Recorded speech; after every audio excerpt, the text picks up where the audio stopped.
여호수아 1장 1절로 9절, 좀 길지만 우리가 함께 읽겠습니다. 야훼의 종 모세가 죽은 후에 야훼께서 모세의 수종자 눈의 아들 여호수아에게 말씀하여 이르시되 내 종 모세가 죽었으니 이제 너는 이 모든 백성과 더불어 일어나 이 요단을 건너 내가 그들 곧 이스라엘 자손에게 주는 그 땅으로 가라. 내가 모세에게 말한 바와 같이 너희 발바닥으로 밟는 곳은 모두 내가 너희에게 주었노니 곧 광야와 이 레바논에서부터 큰 강 곧 유브라데 강까지 헷 족속의 온 땅과 또 해지는 쪽 대까지 너의 영토가 되리라. 내 평생에 너를 능히 대적할 자가 없으리니 내가 모세와 함께 있었던 것 같이 너와 함께 있을 것임이니라. 내가 너를 떠나지 아니하며 버리지 아니하리니 강하고 담대하라. 너는 내가 그들의 조상에게 맹세하여 그들에게 주리라 한 땅을 이 백성에게 차지하게 하라. 오직 강하고 극히 담대하여 나의 종 모세가 내게 명령한 그 율법을 다 지켜 행하고 우로나 좌로나 치우치지 말라. 그리하면 어디로 가든지 형통하려니 이 율법책을 내 입에서 떠나지 말게 하며 주야로 그것을 묵상하여 그 안에 기록된 대로 다 지켜 행하라. 그리하면 내 길이 평탄하게 될 것이며 내가 형통하리라. 내가 내게 명령한 것이 아니냐. 강하고 담대하라. 두려워하지 말며 놀라지 말라. 내가 어디로 가든지 내 하나님 야훼가 너와 함께 하느니라 하시니라. 아멘. 오늘 저는 여호수아 1장 1절로 9절 말씀을 통해서 말씀이 복입니다 라는 제목을 함께 은혜를 나누고자 합니다. 우리는 지난 1월 중순부터 우리 창세기를 시작으로 출애굽기를 읽고요, 레위기를 건너뛰어서 민수기를 갔다가 다시 레위기를 읽고 이제 신명기를 마쳤습니다. 이제 오늘 본문으로 들어가기 전에 지나갔던 내용들을 잠깐 우리가 간단하게 요약을 해보면, 창세기는요, 천지 창조를 시작해서 첫 인간 아담과 하와가 죄를 짓고 에덴에서 동산에서 쫓겨났던 이야기예요.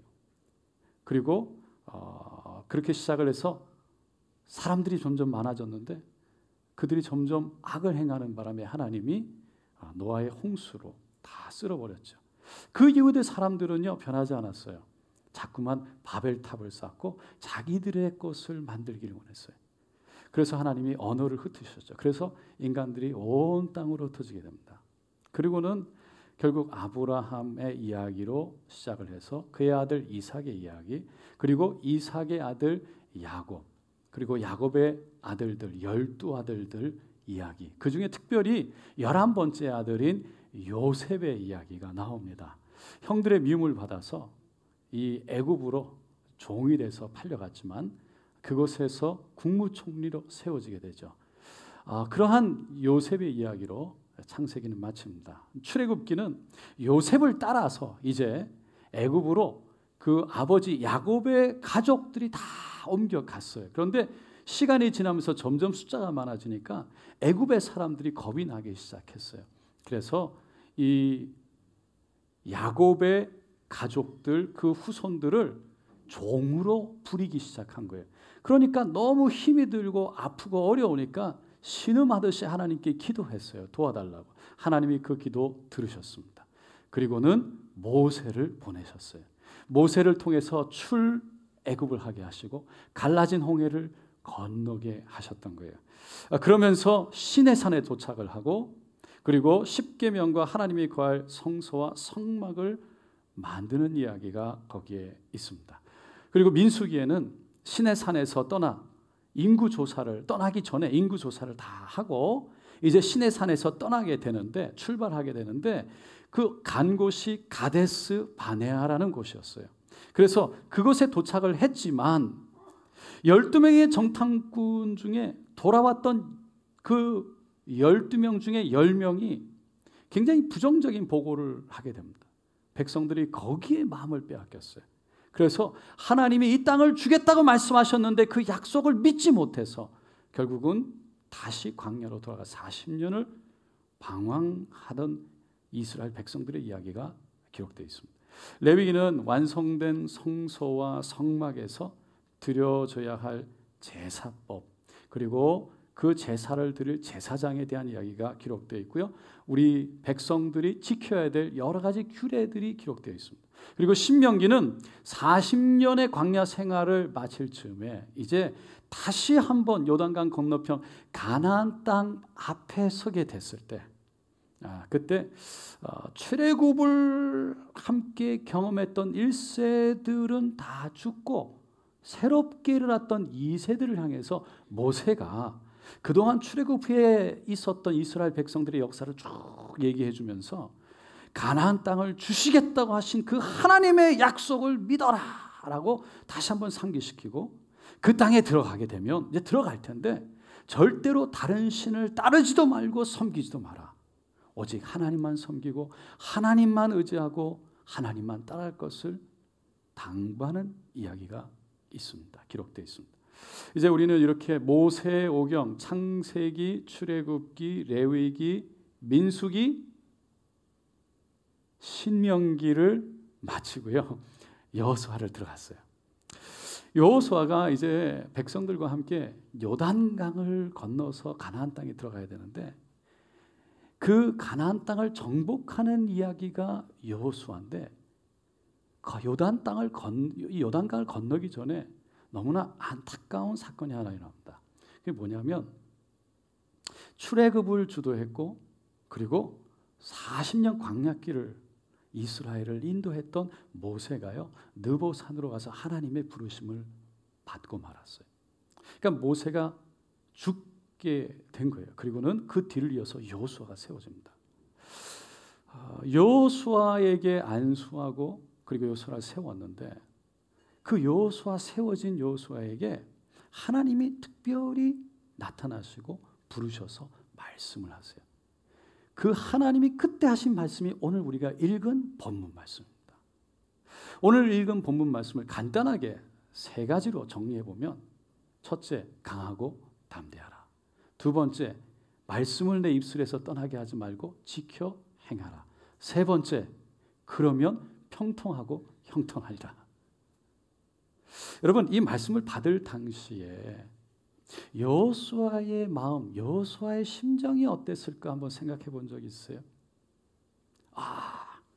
이제는 내가 리더다. 내 차례다.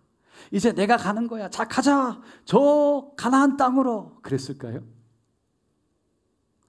여러분, 여호수아가 뒤를 이어야 했던 모세는요, 다시 말씀드리면 출애굽을 주도했고, 이스라엘 백성들이 광야에서 40년 동안 사는 동안에 기적과 이사를 행하면서 그들을 먹이고 지키고 인도했던, 그래서 이스라엘 온 백성들에게 깊은 존경과 사랑을 받았던 영적 지도자였어요. 그러니까 그 대단한 사람의 뒤를 이어서 다음 리더로 세워졌으니까 얼마나 마음이 부담이 됐겠어요. 더군다나 이스라엘 백성들을 인도해서 하나님의 약속의 땅 가나안 땅에 들어가서 그곳에 있는 네피림의 후손 거인들과 싸워 이겨가지고 그 땅을 취하고 백성들에게 다 골고루 나눠줘야 했던 거예요. 그러니까 그렇게 해야 되는 이 여호수아 입장에서는요, 그 마음이 얼마나 부담이 됐을까요? 어떻게 하냐고요? 할렐루야. 여러분, 벌써 만 7년이 됐어요. 정우성 목사님 소천하시고요, 제가 담임 목사가 됐을 때 이제 조금 말씀을 드리긴 하는데, 그때 부담감은 이루 말할 수가 없었어요. 물론 여호수아에 비하면 아무것도 아니에요.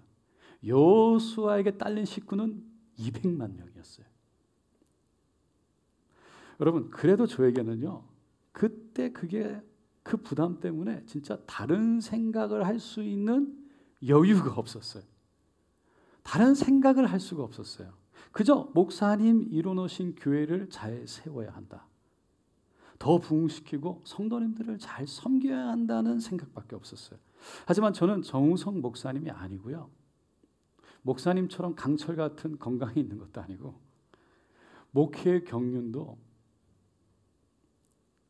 길지 않았어요. 짧았어요. 그래서 목사님 자리를 채운다는 건 정말 순간순간이 무섭고 두렵고 떨리는 순간이었어요. 무슨 일을 해도 성도님들이요, 목사님과 저를 비교하는 것 같고 잘하나 못하나 쳐다보시는 것 같았어요.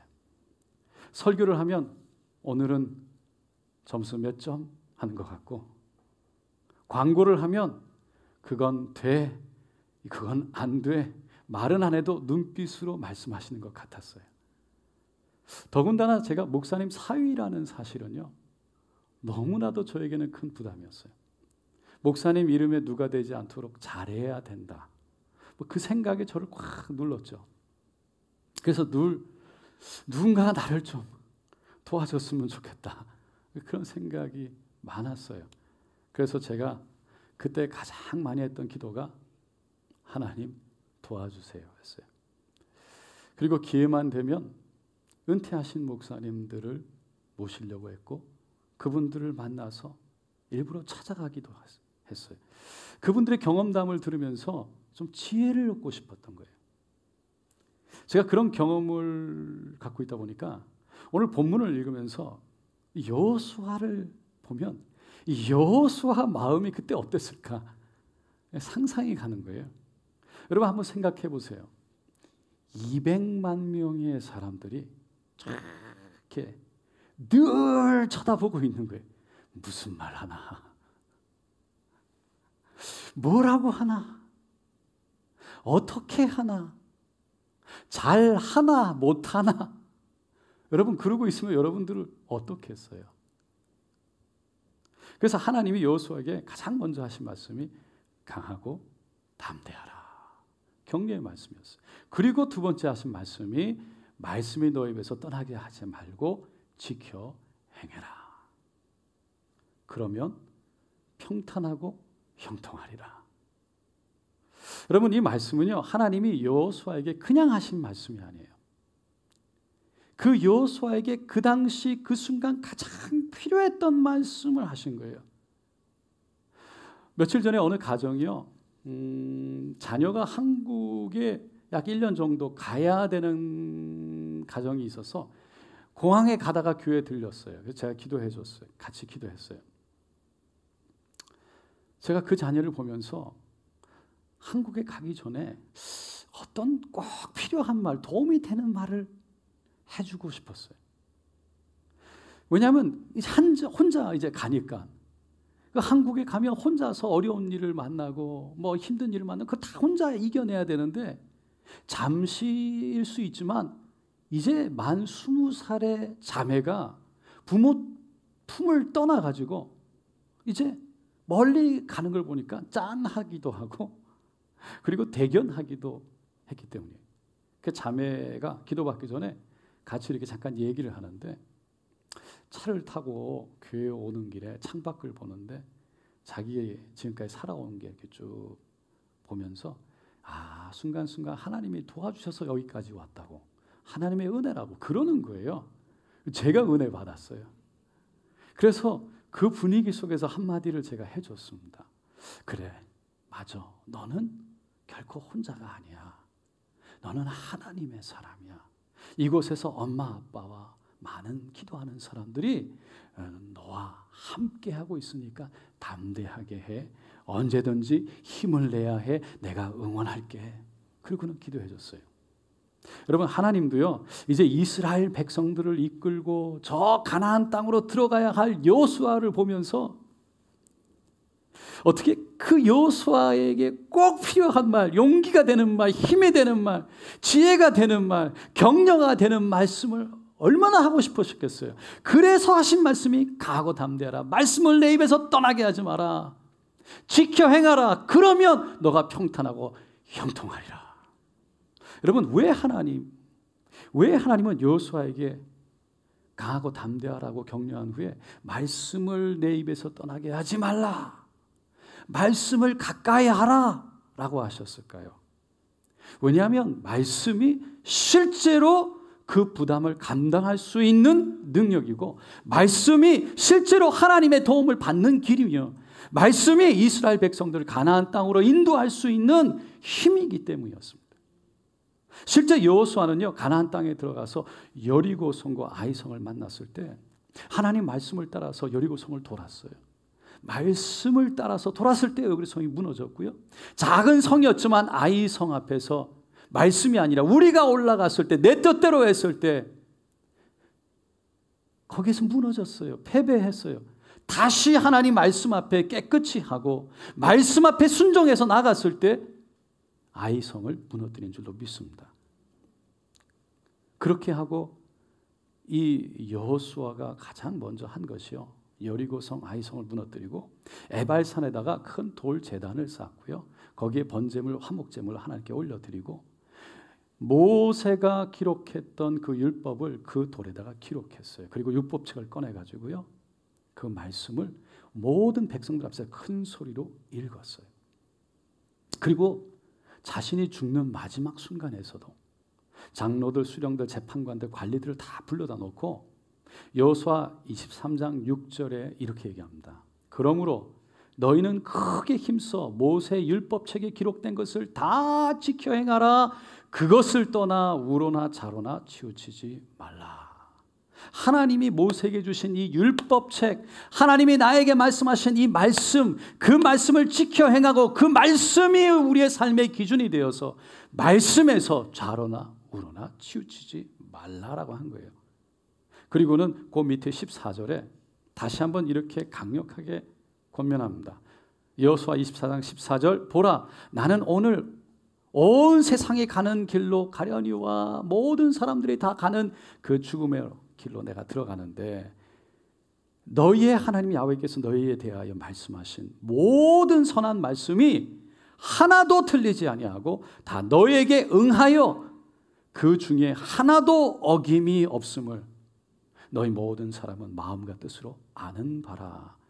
나는 이제 하나님께로 돌아가지만 하나님이 하셨던 그 말씀은 하나도 틀리는 것이 없고 그 말씀은 다 너희들에게, 우리들에게 그대로 이루어질 테니까 그 말씀을 붙들고 지키고 그 안에 있어라. 우리가 그거를 아는 바가 아니냐라고 권면한 거예요. 여러분, 모세도 마찬가지였어요. 가나안 땅에 들어가려고 준비하고 있던 요단강 건너편에 있던 이스라엘 백성들에게요, 마지막 유언과 같은 신명기 말씀 속에서 같은 말씀을 수도 없이 반복합니다. 예를 들어서 우리가 아는 축복장이라고 불리는 신명기 28장 1절에 보면 너 하나님 야훼의 말씀을 삼가 듣고 내가 오늘 내게 명령하는 모든 명령을 지켜 행하면 내 하나님 야훼께서 너를 세계 모든 민족 위에 뛰어나게 하실 것이라.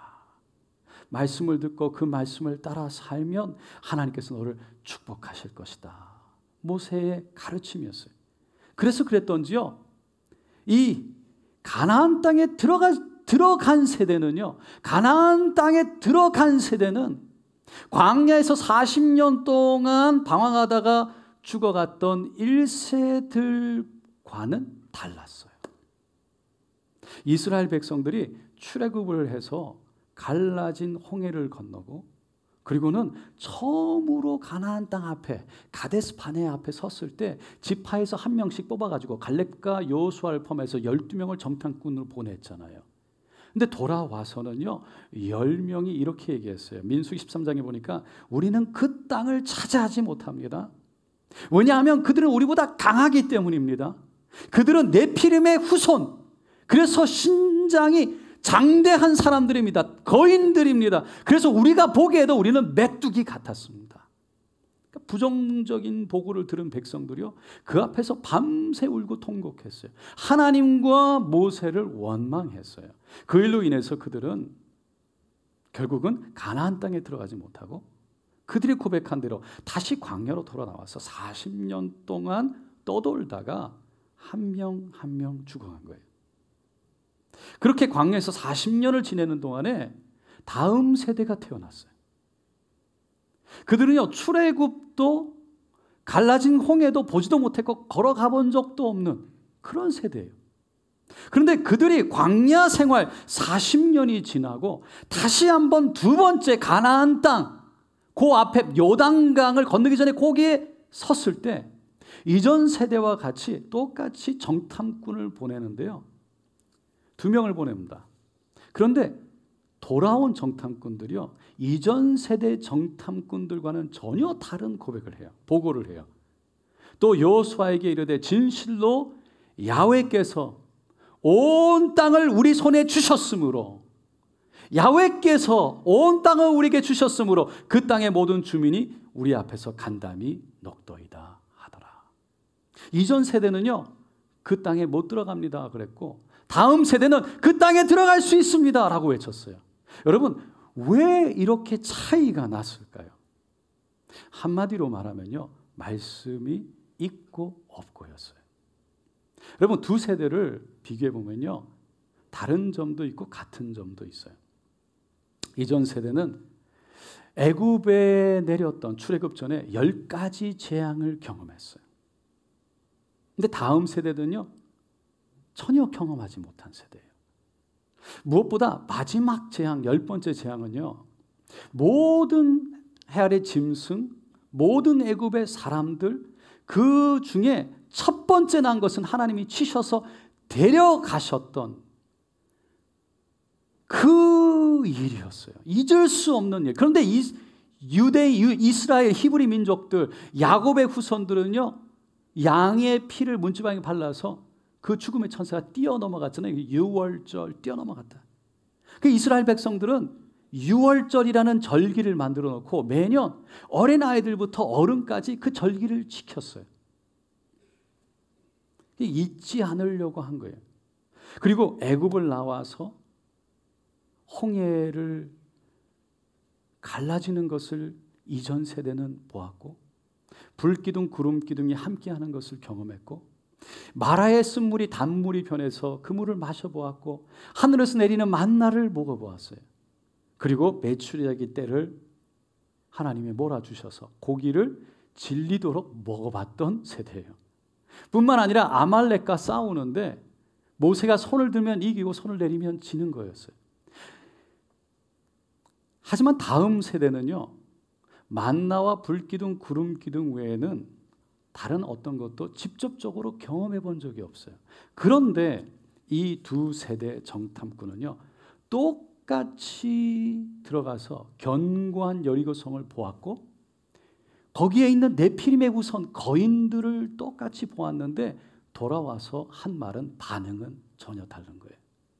왜냐하면 이전 세대가요, 훨씬 더 하나님의 기적을 많이 경험했지만 하나님의 말씀은 신뢰하지 못했어요.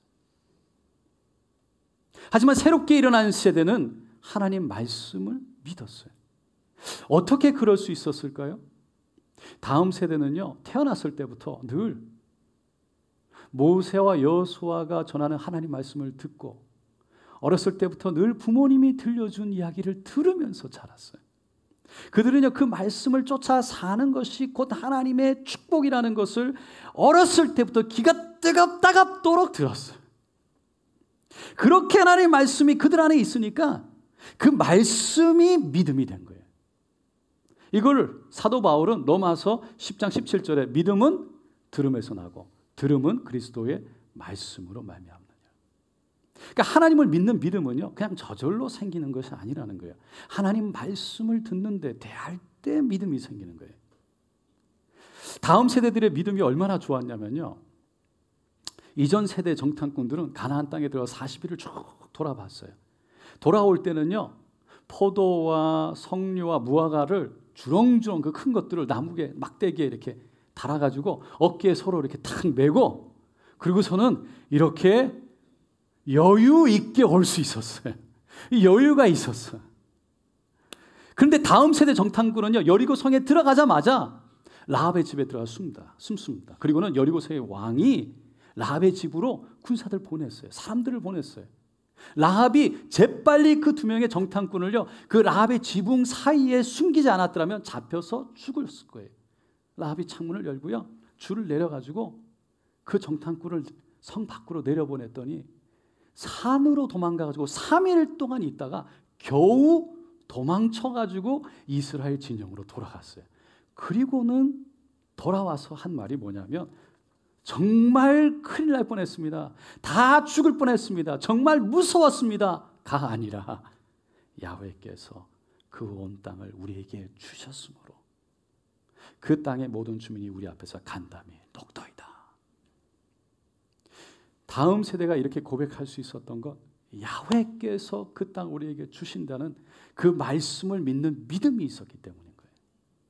여러분, 다 그런 건 아니지만 사람들 중에 가끔 제가 이렇게 보면 병 낫는 것도 경험을 하고 기도해서 말씀이 응답되는 것을 경험하기도 하는데, 그래서 정말 하나님의 복을 경험했음에도 불구하고 그것은 그때뿐.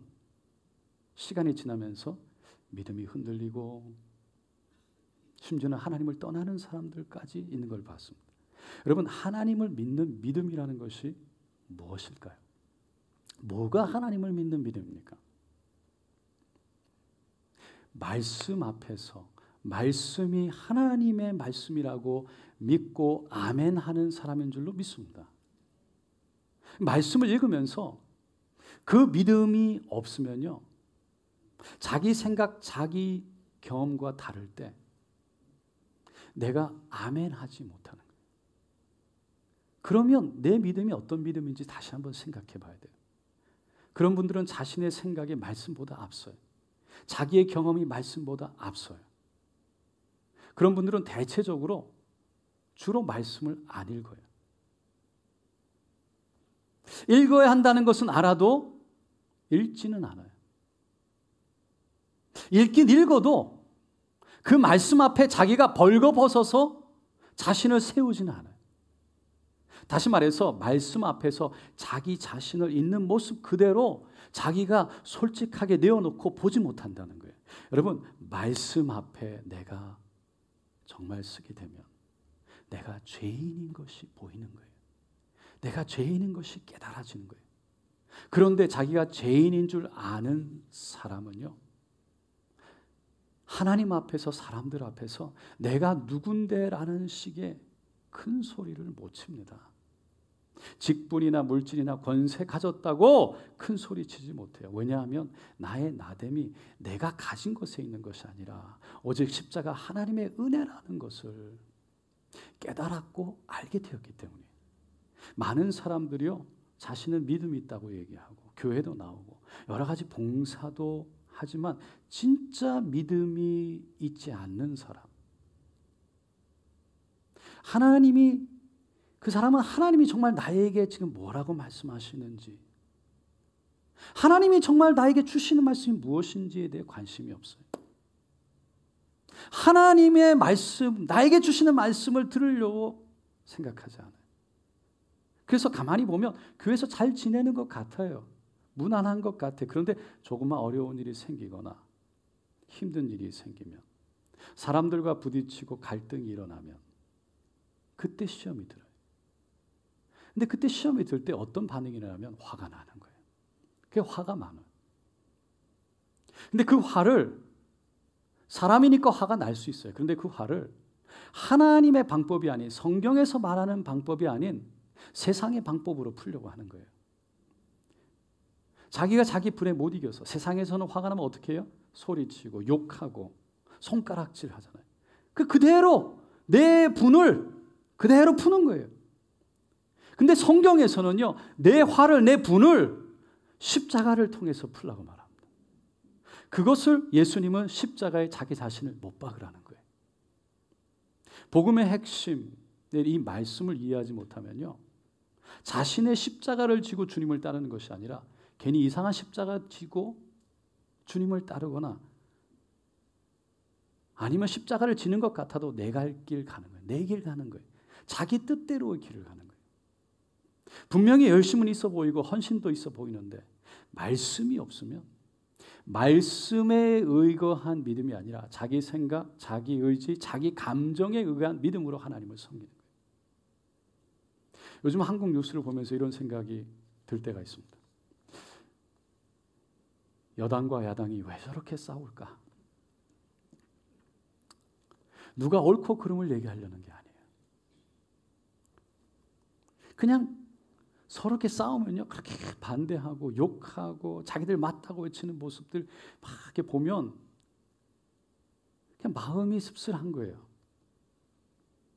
물론 사람 사는 곳이 다 그렇다고 하고 정치가 다 그렇다고 하는데, 그렇지만 그 모습을 보다가 교회를 생각하면서 야, 우리 교회는 좀 달랐으면 좋겠다라는 마음이 드는 거예요. 여러분, 정치의 다름은요, 이념의 다름이에요. 하지만 교회는 이념의 다름으로 갈라지는 단체가 아니에요. 오직 하나님의 말씀을 기준으로, 하나님의 말씀이 기준되어서 그 말씀을 중심으로 하나 되기 위해 노력하는 믿음의 공동체예요. 여러분, 오직 말씀이, 그래서 말씀이 우리의 옳고 그름을 나누는, 판단하는 기준이 돼야 될 줄로, 또 기준인 줄로 믿습니다. 말씀이. 어느 신학교 교수님이요, 학생들에게 물었대요. 여러분은 왜 성경을 읽습니까? 여러분은 왜 성경을 읽으세요? 이런 것처럼 학생들이 전혀 대답을 안 했대요. 그래서 학생들은 이제까지 그냥 읽어야 되니까 의무감으로 읽었대요. 그래서 깊이 내가 정말 왜 읽어야 되는지에 대해서 생각을 해본 적이 없는 거예요. 교수님이 얘기했어요.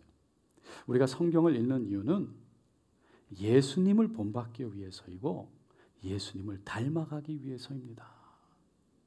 여러분, 우리가 예수님을 믿게 되면요, 성경은 새롭게 태어났다, 거듭났다라고 얘기해요. 그러니까 새롭게 태어난 사람, 거듭난 사람은요, 그때부터 자라가야 돼요. 자라야 돼. 그게 하나님의 뜻이에요. 성장해야 되는 거예요. 그런데 그 성장은 하루아침에 이루어지지 않습니다. 아주 조금씩 성장해요. 이거를 영적 성장이라고 합니다. 그 영적 성장에는 자신의 생각과 마음과 지식도, 행동도, 삶도 변화가 일어나요.